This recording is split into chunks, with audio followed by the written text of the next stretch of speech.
Shalom saudara-saudari yang dikasihi Tuhan Yesus. Selamat memasuki bulan September. Kiranya kasih Tuhan Yesus senantiasa menyertai kita. Renung kita hari ini terdapat dalam kitab 2 Tawarik pasal yang ke-6 ayat yang pertama sampai yang ke-42. Dengan tema Allah menepati janjinya.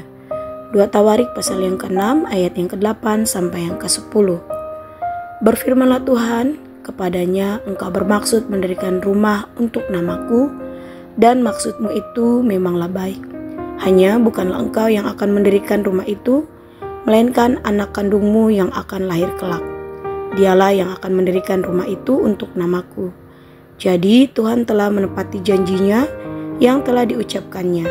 Aku telah bangkit menggantikan Daud ayahku, dan telah duduk di atas tata kerajaan Israel. Seperti yang difirmankan Tuhan, aku telah mendirikan rumah ini untuk nama Tuhan Allah Israel. Sebagai raja kedua yang dipilih oleh Allah untuk memimpin kerajaan Israel, Daud memiliki kerinduan untuk membangun bait Allah. Semenjak ia menjadi raja, ia menyatakan hal itu kepada Allah.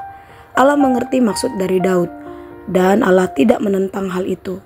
Sekalipun Allah tidak dapat dibatasi ruang dan waktu, Allah memilih Yerusalem menjadi tempat kediamannya, yang artinya Allah ingin orang-orang Israel tahu bahwa mereka adalah kepunyaan Allah, dan Allah adalah satu-satunya Allah yang harus mereka sembah.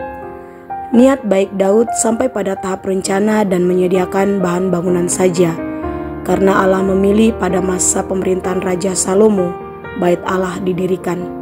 Pembangunan bait Allah digenapi pada masa Salomo menjadi raja. Pembangunan bait Allah menjadi salah satu janji yang Allah genapi terhadap keinginan Daud.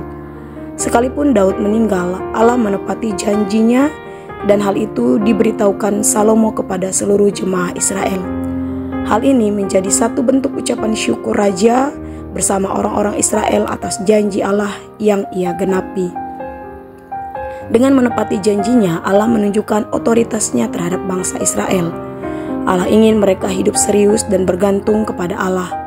Bait Allah dibangun sebagai tanda bagi mereka bahwa Allah ada di tengah-tengah mereka.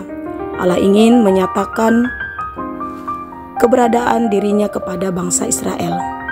Saudara-saudari yang dikasihi Tuhan Yesus, ketika Allah menepati janjinya kepada Daud, Allah menyatakan dirinya bahwa Allah adalah tempat yang tepat bagi Daud untuk datang.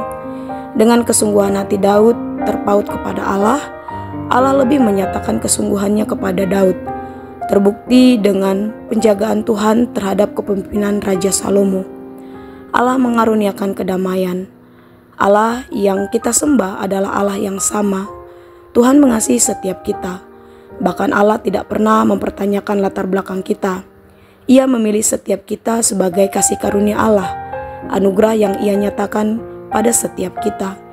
Ia juga Allah yang akan menepati janjinya sesuai dengan waktunya, asal kita tetap setia sampai pada kesudahannya.